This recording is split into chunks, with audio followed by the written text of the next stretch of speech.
Hi friends, in Planet Earth Dating, it's Saturday, November 23rd, 2019. In both the Lynn life and the Jamie body mind, the authorized souls remain only child souls from the deeper, denser dimensions, and all other souls from all other dimensions, as long as the souls are already living by the many Search for Truth rules already given to the Search for Truth community by wiser minds above all of us. And we have recently discovered a whole new section of Search for Truth rules that was not committed to paper. That's so right. we know that there's going to be another upcoming Search for Truth rule segment. That's right.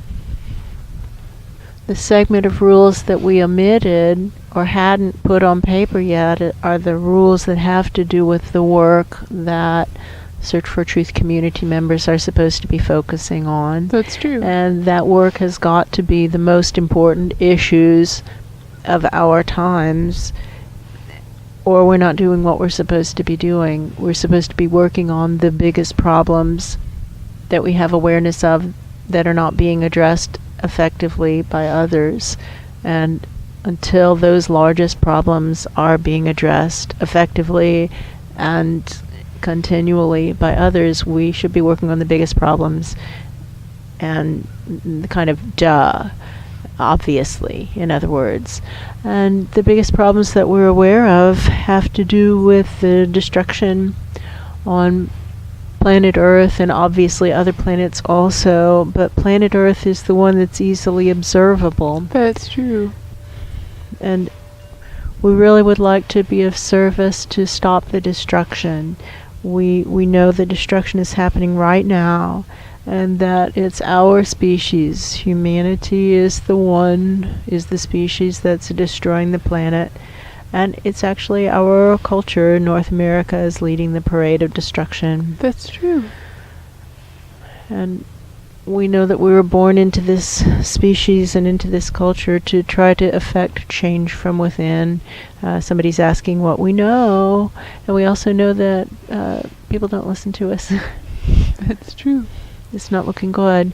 And so affecting change inside of this dimension seems impossible. That's true. But we can host wiser minds above and provide support to their efforts. And we've had the blessing of supporting some real geniuses from upstairs. That's true. And it's really a valid point that Saul has been making lately about other planets having pulled out of this level of destruction, and that in those situations it seems that the karmic cycles were pretty much instant, and that we know that instant karma is being applied on planet Earth to the best of the best, to those who request it and whose guardian angels are willing to provide it. That's true. So we know it can be done, and we know that there are a bunch of guardian angels not really engaged in their efforts because, arguably, correctly, their situations are too complex. The lives they're supposed to be supervising are so complex that it's impossible to provide real-time karma. That's right. But that something like 90% of the guardian angels are doing nothing, and that they could surely converge on the bad tail of the bell curve of karma and therefore provide instant karma to the worst of the worst, the ones leading the parade of destruction, which seem to be primarily the CEOs and board members of fossil fuel industries and poison industries. That's true. For him is the message. And why do you ask? And what now to stop the destruction? How can we be of service to stop the destruction? How can we be of service to stop? Do you hear anything? No, I really don't. Is there anybody up there who wants to stop the destruction? And if you don't want to stop it, why not? Do you want to think about that? Why don't you want to stop the destruction? Well, the portal is open. The portal's open. Is there anybody up there who wants to stop the destruction? What now to implement instant karma for the bad tail of the bell curve of karma in such a way as to provide guidance to the masses and also balance the bell curve of karma so that instant karma is coming up both the bad tail and the good tail of the bell curve. That's true. And in such a way provide guidance to the masses to steer that big center of the bell curve. That's right.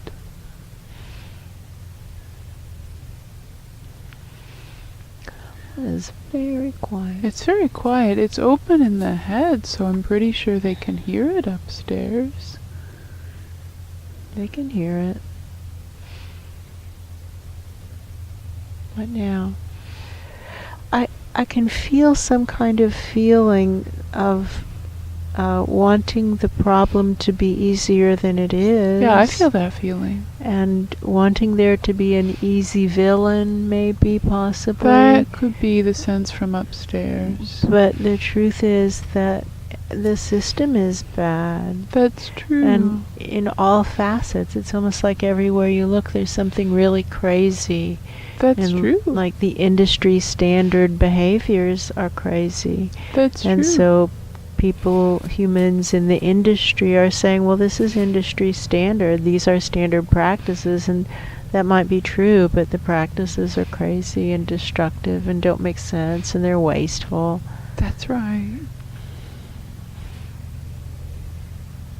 What now to implement instant karma for the bad tail of the bell curve of karma?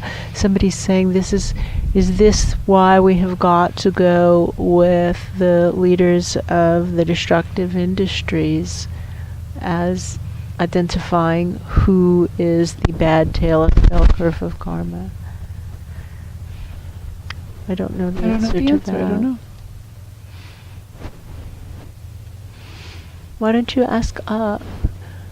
If we don't look up to wiser minds above, each of us all the time, we're looking in the wrong direction.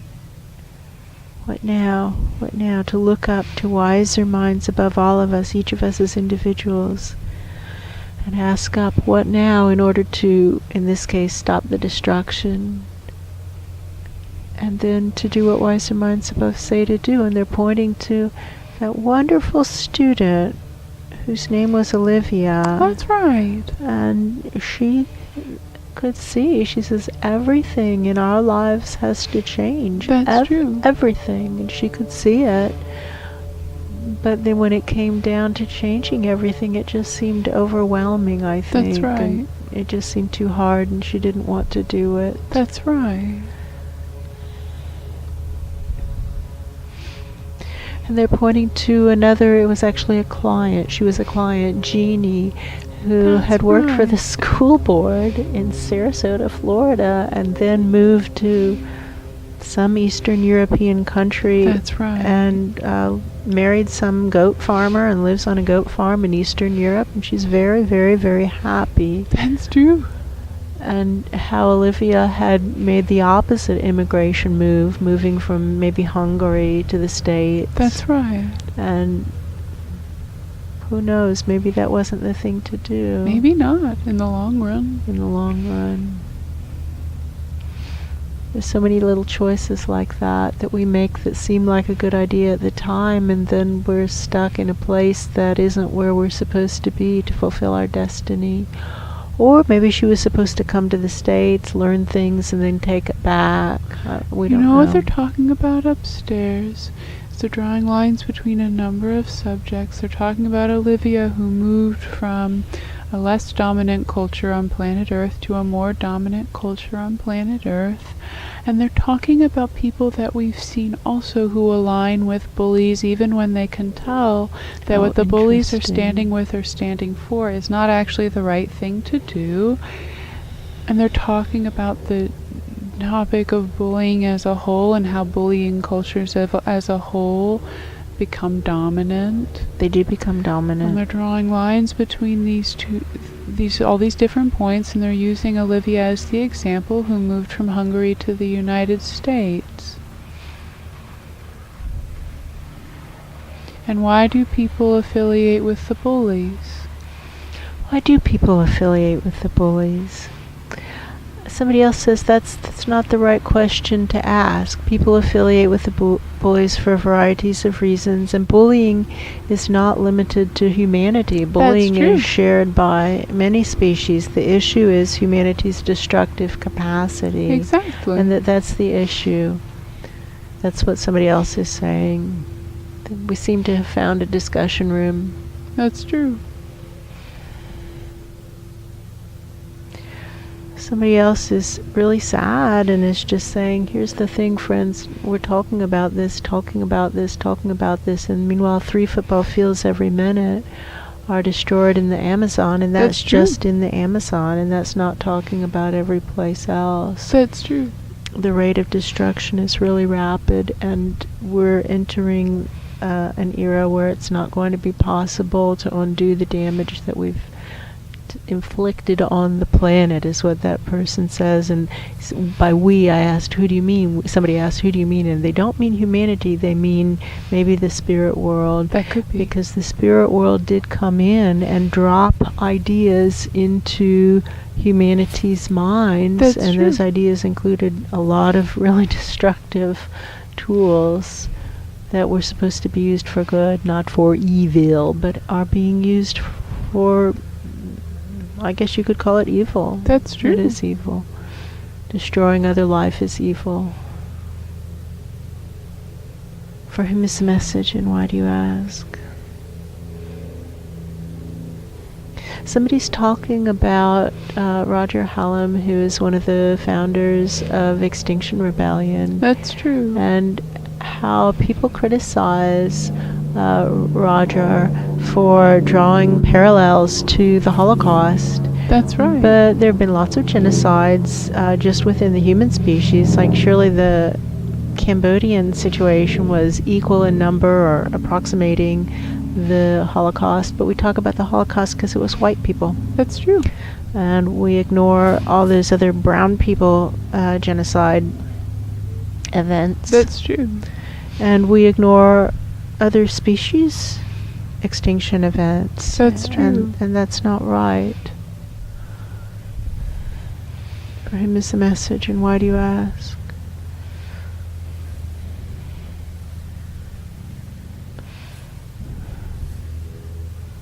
They're talking about what they were saying this morning about how there are all these people who say they believe in God, but if you watch how they act when the topic of death comes around, they don't act like they believe in God. That's right. They talk about going home to Jesus, but then they would rather be on respirators and in intensive care units and poked and prodded. It's very uncomfortable. That's true.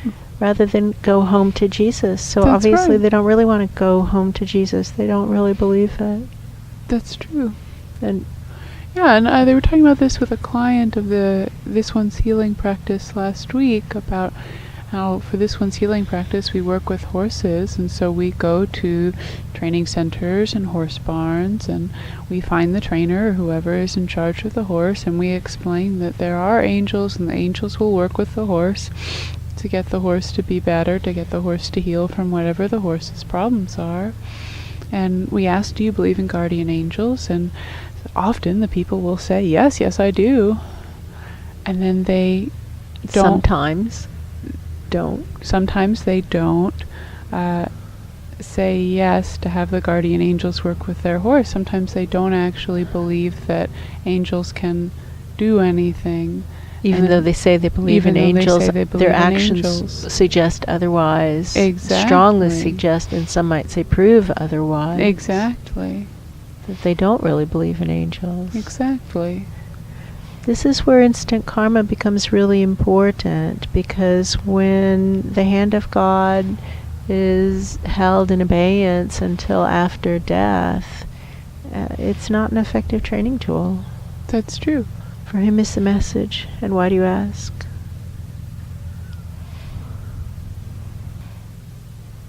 It's very quiet.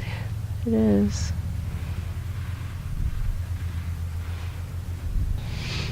What now?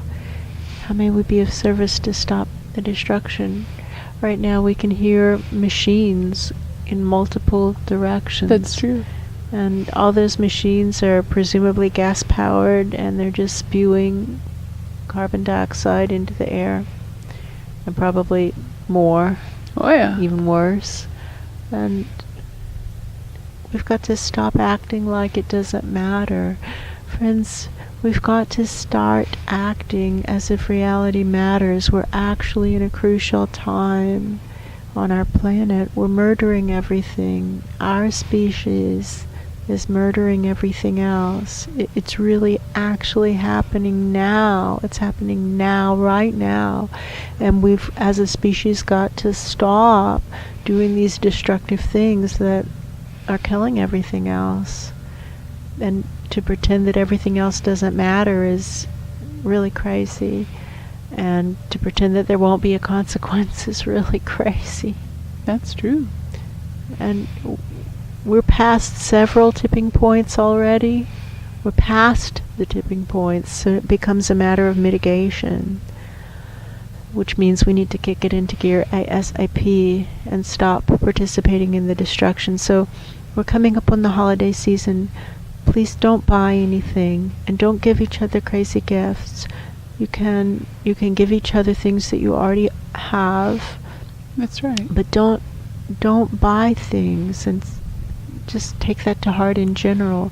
You need food, soap, toilet paper, and very little else really. Paint. Every now and then you've got to paint your things. That's true. Repair items. You need maintenance and repair items. But usually we have enough of everything else. Anybody who would be watching this video presumably has enough of everything. And we get a barrage of comments asking us when are we going to sell merchandise, and those people seem to be entirely missing the point. The focus of this work is to stop the destruction, and that means stop buying things. That's true. One of the many things it means. Stop buying things. Don't travel frivolously. Let go of eating animal products, which we shouldn't eat anyway because they're bad for our health, and we do acknowledge that we eat our own chickens' eggs. We do. But the chickens are here, and they make eggs, and we like eggs. That's true. So we hope that because we're not participating in animal cruelty or factory farms, and we let our chickens free range and destroy our mulch beds, that it's okay for us to eat the eggs. For whom is the message, and why do you ask? How may we be of service to stop the destruction of planet Earth? We don't want to stop trying. We aren't going to stop trying. That's true. To stop the destruction. When it falls down around our ears, then we'll be done. That's right. And until then, we keep trying. For whom is the message, and why do you ask?